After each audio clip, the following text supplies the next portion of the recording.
ময়মনসিংহে বাসে আগুন, চালকের মৃত্যু। নির্বাচন বানচালের চেষ্টা করছে আওয়ামী লীগ। বৃহস্পতিবার আশঙ্কার কারণ নেই, সন্ত্রাসীদের ছাড় নয়, হুঁশিয়ারি সরকারের। নির্বাচন পেছালে বাংলাদেশ ব্যর্থ রাষ্ট্রে পরিণত হবে, মন্তব্য মির্জা ফখরুলের। জুলাই সনদের বাইরে চাপিয়ে দেওয়ার সিদ্ধান্ত মানবে না বিএনপি। জুলাই সনদের আইনি ভিত্তি ছাড়া ২৬ সালে কোনো নির্বাচন হবে না, হুঁশিয়ারি জামায়াতের আমিরের। ৫ দফা দাবিতে ৮ দলের সমাবেশ। তত্ত্বাবধায়ক সরকার ব্যবস্থা ফিরিয়ে আনতে চায় রাষ্ট্রসহ সকল পক্ষ। ত্রয়োদশ নয় পরবর্তী নির্বাচন থেকে কার্যকর, বলেছেন অ্যাটর্নি জেনারেল। ক্রাউন সিমেন্ট সংবাদ শিরোনাম দেখছিলেন, এবার বিস্তারিত। ময়মনসিংহের ফুলবাড়িয়ায় বাসে আগুন দিয়েছে দুর্বৃত্তরা। এই ঘটনায় দগ্ধ হয়ে মারা গেছেন চালক। ময়মনসিংহের ফুলবাড়িয়ায় ভালুকজান এলাকায় সোমবার রাত 3:15টার দিকে আলম এশিয়া পরিবহনের একটি বাসে আগুন দেয় দুর্বৃত্তরা। পুলিশ জানায় এ সময় দগ্ধ হয়ে মারা গেছেন ঘুমন্ত চালক জুলহাস মিয়া। কার্যক্রম নিষিদ্ধ আওয়ামী লীগের নেতাকর্মীরা বাসটিতে আগুন দিয়েছে বলে প্রাথমিকভাবে ধারণা করছে পুলিশ। লাশ উদ্ধার করে থানায় নেওয়া হয়েছে, জড়িতদের গ্রেফতারে অভিযান চলছে।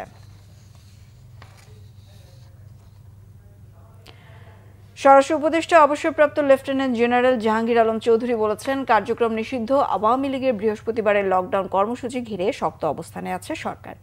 সতর্কতা হিসেবে বাসে যাতে আগুন দিতে না পারে সেজন্য রাস্তার পাশে পেট্রোল বিক্রি কিছুদিনের জন্য বন্ধ থাকবে বলে জানান তিনি। সচিবালয়ের ব্রিফিং এসব কথা বলেন স্বরাষ্ট্র উপদেষ্টা। সন্দেহভাজন কাউকে দেখলে আইনশৃঙ্খলা রক্ষাকারী বাহিনীকে সাথে সাথে জানানোর আহ্বান জানিয়ে বলেন, পরিস্থিতি স্বাভাবিক থাকবে। কোনো ধরনের সন্ত্রাসীকে ছাড় দেওয়া হবে না জানিয়ে সহজেই তাদের জামিন না দেওয়ার অনুরোধ জানান উপদেষ্টা। বলেন, লকডাউন কর্মসূচি ঘিরে পেট্রোলিং বাড়ানো হয়েছে। ট্রাইব্যুনাল, মেট্রো রেল, রেল সহ গুরুত্বপূর্ণ স্থাপনার নিরাপত্তা জোরদার করা হয়েছে। সীমান্ত দিয়ে কোনো সন্ত্রাসী যেন প্রবেশ করতে না পারে সেজন্য বিজিবিকে নির্দেশনা দেওয়া আছে বলেও জানান স্বরাষ্ট্র উপদেষ্টা।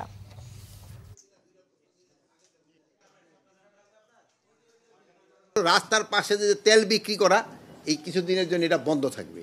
যেহেতু এই তেল বিক্রি করে এই তেল দিয়ে অনেক সময় বিভিন্ন ধরনের অঘটনটা ঘটায় ফেলায়, সাথে সাথে পায়। কেপিআইগুলির ক্ষেত্রে আমাদের নিরাপত্তা আরও জোরদার করা হয়েছে, যেমন ট্রাইব্যুনালে, তারপরে মেট্রো রেল এলাকায়, তারপরে রেলওয়ের এইগুলি। নির্বাচন বানচালের চেষ্টা করছে আওয়ামী লীগ। সেই লক্ষ্যে দেশে জ্বালাও পোড়াও চালাচ্ছে।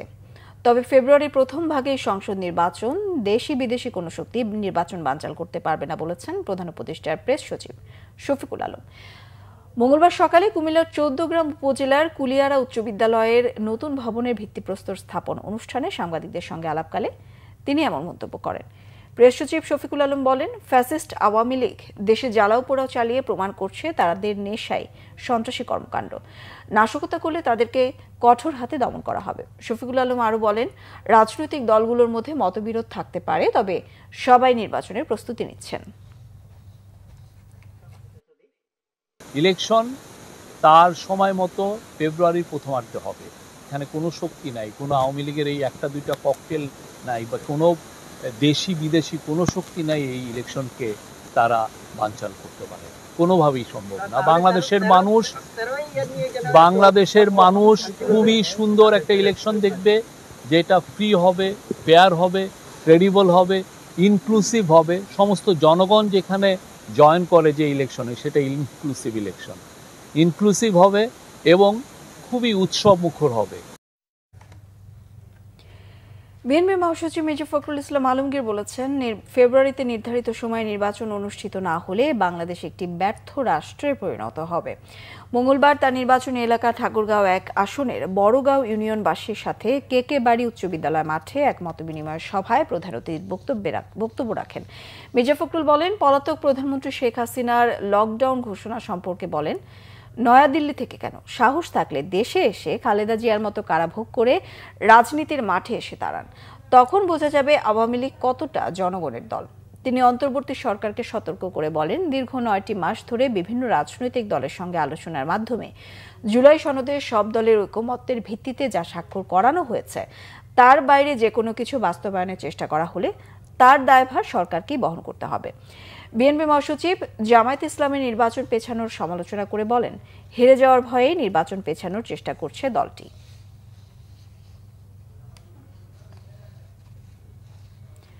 এদিকে বিএনপির স্থায়ী কমিটির সদস্য ডক্টর খন্দকার মোশাররফ হোসেন বলেছেন, জুলাই জাতীয় সনদে থাকা বিষয়ের বাইরে সরকার নতুন কোনো সিদ্ধান্ত ঘোষণা করলে তা রাজনৈতিক দলগুলো মানবে না। সেক্ষেত্রে সব দায় দায়িত্ব সরকারকেই নিতে হবে।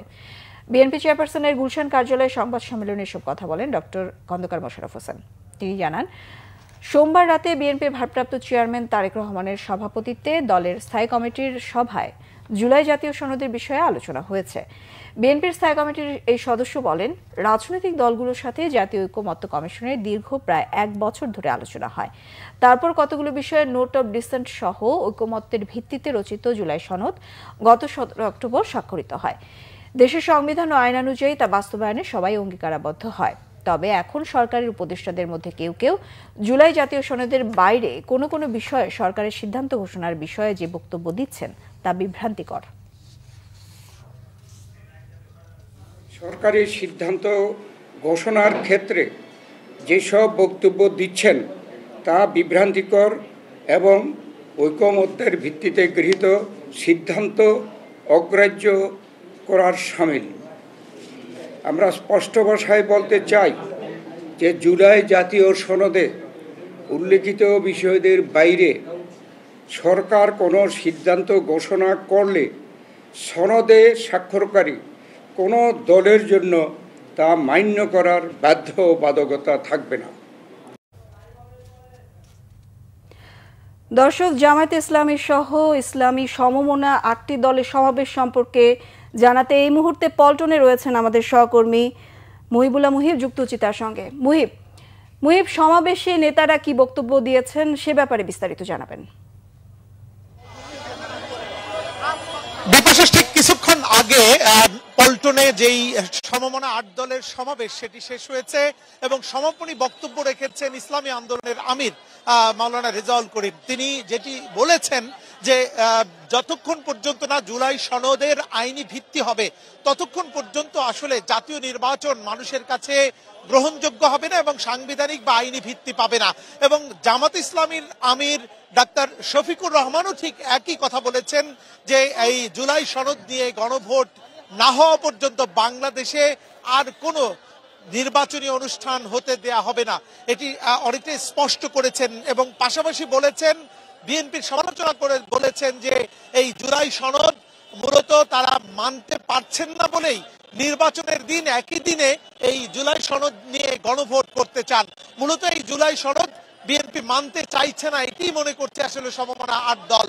এবং তারা স্পষ্ট হুঁশিয়ারি দিয়েছে, যদি সহজ কথায় এই সরকার কর্ণপাত না করে শান্তিপূর্ণ আন্দোলন কর্মসূচির মধ্য দিয়ে যদি দাবি আদায় না হয় তাহলে আরো জোরদার আন্দোলন অর্থাৎ আরো কঠোর কর্মসূচি তারা পালনে বাধ্য হবেন এবং যমুনা ঘেরাও কর্মসূচির মতো কঠোর কর্মসূচি দেওয়ার কথাও তারা বলেছেন।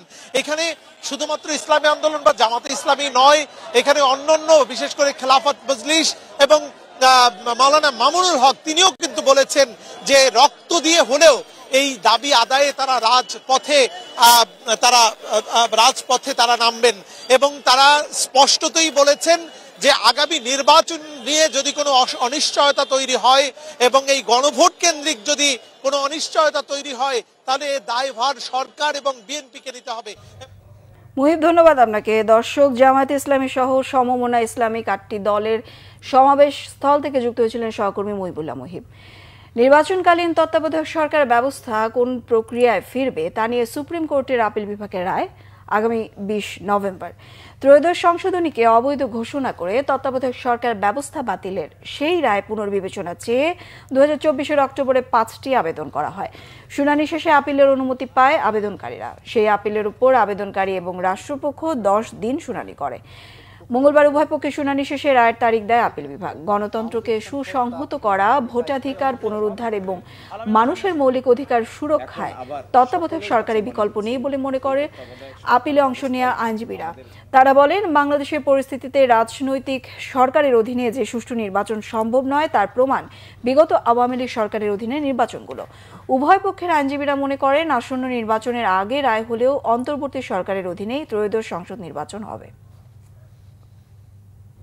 এই ছিল এখনকার মতো। পরের সংবাদ সন্ধ্যা 6টায়, 5টায় থাকছে নিউজ টপ 10। দেখার আমন্ত্রণ রইল।